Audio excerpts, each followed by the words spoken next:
एक e-commerce business को brand में कन्वर्ट करना बहुत ज़रूरी है अगर आप इसे लंबे समय तक कंटिन्यू करना चाहते हैं। ब्रांड में कन्वर्ट करने से पहले आपको ब्रांड के बारे में ये 3 बातें पता होनी बहुत ज़रूरी है। सबसे पहली, ब्रांड क्या होता है? Second is brand conversion process क्या होता है? एंड थर्ड इज़ ब्रांडिंग क्या होती है? So we welcome you to e-com elite club. My name is Dishant Kochar and आज हम इस टॉपिक के बारे में इन डिटेल डिस्कस करेंगे।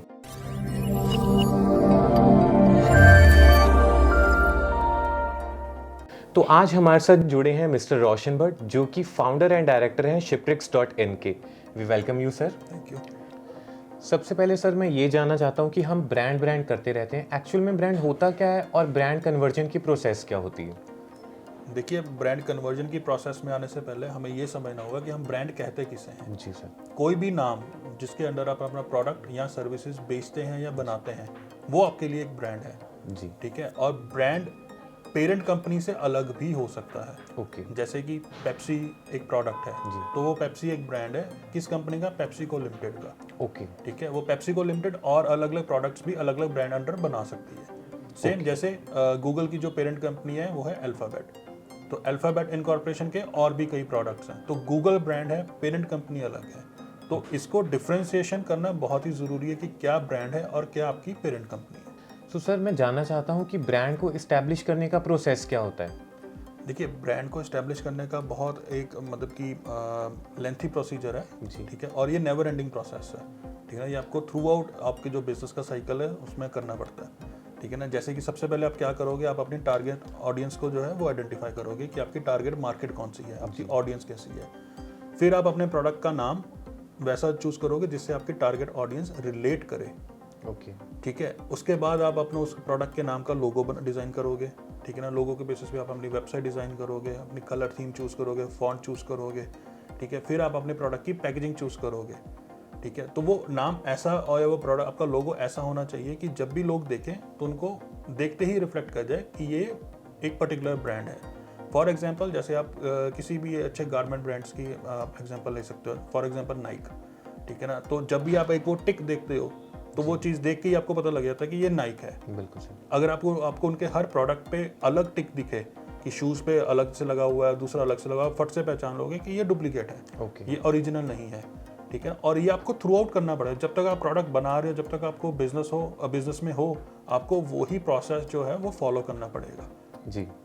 तो इसकी कंक्लूजन ये है कि हमें समझ में आ जाएगा कि ऑथेंटिक ब्रांड क्या है और डुप्लीकेट ब्रांड क्या है, इससे क्लियर हो जाएगा। बिल्कुल बिल्कुल। क्योंकि आप एक पैटर्न फॉलो करोगे, आपके सेम फॉन्ट्स चलेंगे हर उस प्रोडक्ट पे। जी जी। राइट। आपका सेम पैकेजिंग स्टाइल होगा। आपका वेबसाइट की कलर थीम, आपके पैकेजिंग की कलर थीम आपकी टारगेट ऑडियंस के साथ रिलेट करेगी। जी सर। ठीक है ना। तो उससे आपकी ऑडियंस पे एक ट्रस्ट बनता है कि ये जेन्युइन ब्रांड है, जो कि मतलब कि ऐसा नहीं है कि आज बना 6 महीने में वो बंद हो जाएगा। जी। इसके बाद सर मेरे दिमाग में अगला जो सवाल आ रहा है वो आ रहा है कि ये ब्रांड को इस्टेब्लिश करने में कितना टाइम लग जाता है? देखिए, जैसे मैंने पहले भी बोला कि ये एक नेवर एंडिंग प्रोसेस है। जी। तो जब भी आपने बिजनेस स्टार्ट करा तब से लेके जब तक आप बिजनेस कर रहे हो, आपको ब्रांड इस्टेब्लिश करते रहना पड़ेगा। और इस्टेब्लिश क्या है, वो बेसिकली आपकी मार्केटिंग है।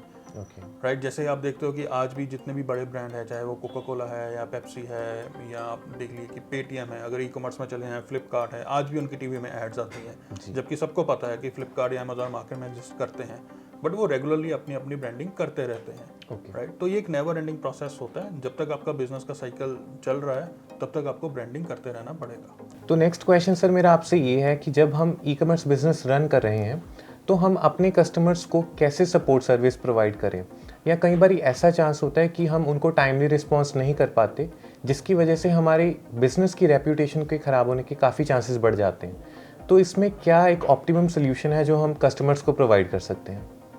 देखिए, सबसे पहले तो आप अपनी वेबसाइट के ऊपर कस्टमर सपोर्ट का जो टाइम है वो क्लियरली मेंशन करें जी। कि किस टाइम के बीच में आपकी सपोर्ट अवेलेबल है, ताकि कस्टमर को अवेयर हो कि इसी टाइम के अंदर हमें रिस्पांस आने के चांसेस हैं। जी। पहली चीज़। दूसरी चीज़, आजकल वैसे भी बहुत थर्ड पार्टी ऐप्स आ चुकी है मार्केट में, जिसको आप अपनी वेबसाइट के साथ इंटीग्रेट कर सकते हो, ताकि आपका जो कस्टमर सर्विस का फ्लो है, ठीक है, वो प्रॉपर बन सके। जितना अगर आपके लेट्स से आपके बिजनेस में बहुत सारे डिपार्टमेंट्स हैं, तो जितना आप अपने सपोर्ट को सेग्रीगेट करके रखोगे उतना आपके लिए बेनिफिशियल होगा, उतना ही आप जल्दी कस्टमर को रिस्पॉन्स कर पाओगे। जी। तो फॉर एग्जांपल अगर आपका अकाउंट्स का डिपार्टमेंट है, सेल्स का है, सर्विस का डिपार्टमेंट है, तो जितनी जल्दी आप इन डिपार्टमेंट्स को क्वेरी फॉरवर्ड कर पाओगे कस्टमर की, वो उतनी जल्दी आपको रेजोल्यूशन दे पाएंगे। दूसरी चीज़, कस्टमर को इन्फॉर्म करके रखना बहुत ज़रूरी है कि अगर डिले हो रहा है तो वो क्यों हो रहा है, और अगर आप उनकी क्वेरी रिजॉल्व नहीं कर पा रहे हो तो वो क्यों नहीं कर पा रहे हो। क्योंकि इन्फॉर्म्ड कस्टमर ही आपका लॉयल कस्टमर बन सकता है। अगर कस्टमर को किसी चीज़ की जानकारी ही नहीं रहेगी तो ऑब्वियसली वो आप पे ट्रस्ट नहीं कर पाएगा। जब हम सर ये सारे पैरामीटर्स को फॉलो करेंगे तो ये तो ऑब्वियस है कि हमारा बिजनेस एक अच्छे लेवल पे स्केल करेगा, पर एक बिजनेस को अच्छे लेवल पे लेकर जाने के लिए एक प्रोडक्ट क्वालिटी, वो क्या रोल है सर उसका इस चीज़ में? देखिए, प्रोडक्ट क्वालिटी बहुत इंपॉर्टेंट है जी। बिना प्रोडक्ट क्वालिटी के आपके पास कभी भी रिपीट कस्टमर नहीं आएगा। ओके। और अगर आपके पास रिपीट कस्टमर नहीं है तो आपका ब्रांड नहीं है। जी। आप किसी भी अच्छे ब्रांड के एग्जांपल ले लीजिए, चाहे वो एप्पल है या गारमेंट्स में नाइक है, रीबॉक है, ठीक है, या कोई भी अच्छा ब्रांड जो आपको पसंद है। जी। आपको वो उनके प्रोडक्ट की क्वालिटी अच्छी लगती है, पहनने में अच्छा लगता है, या यूज़ करने में अच्छा लगता है, या कंज्यूम करने में अच्छा लगता है, तभी आप उनके रिपीट कस्टमर्स हो। तो एक प्रोडक्ट की कितनी ब्रांड वैल्यू है, या एक प्रोडक्ट की वैल्यूएशन कितनी है, एक कंपनी की वैल्यूएशन कितनी है, वो उसी चीज़ पे डिपेंड करती है कि आपका रिपीट कस्टमर कितना है। और आपका रिपीट कस्टमर आपकी प्रोडक्ट क्वालिटी की वजह से ही आएगा। तो अगर आपके प्रोडक्ट में क्वालिटी नहीं है और आपकी सर्विस अच्छी नहीं है तो आपका ब्रांड नहीं है। सो नेक्स्ट क्वेश्चन सर मेरा आपसे ये है कि पोस्ट डिलीवरी स्ट्रेटजी क्या होती है और हम हमारे क्लाइंट्स के साथ इन टच में कैसे रह सकते हैं? देखिए, हर ब्रांड की पोस्ट डिलीवरी जो स्ट्रेटजी है वो अपने प्रोडक्ट और सर्विसेज के अकॉर्डिंग ही होगी। ओके। फॉर एग्जांपल, अगर कोई अप्लायंसेस का है तो आप पोस्ट डिलीवरी में उनको क्या सर्विसेज दे सकते हो, जैसे कि इंस्टॉलेशन में आप उनकी हेल्प कर सकते हो, जी।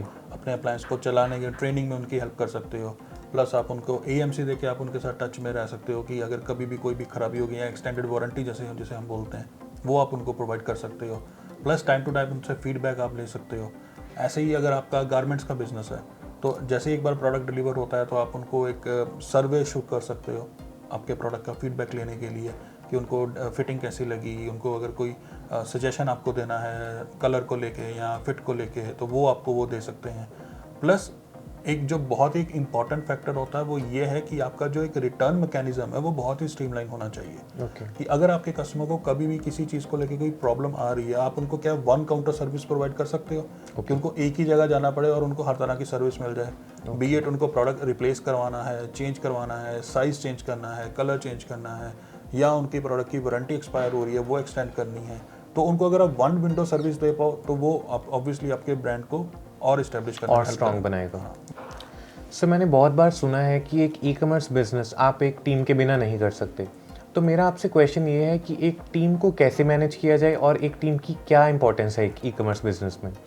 देखिए, टीम बहुत इंपॉर्टेंट रोल प्ले करती है आपके किसी भी बिजनेस को ग्रो करने में। जी। फॉर एग्जांपल, अगर आप स्मॉल ई-कॉमर्स बिजनेस ओनर हैं, या आप हाउसवाइफ हैं, या स्टूडेंट हैं, जो आप अपने घर से ही अपना बिजनेस ऑपरेट कर रहे हैं, बहुत छोटे लेवल पे ऑपरेट कर रहे हैं, तो काफ़ी हद तक मुमकिन है कि आप उसको सिंगल हैंडली मैनेज कर पाओ। जी।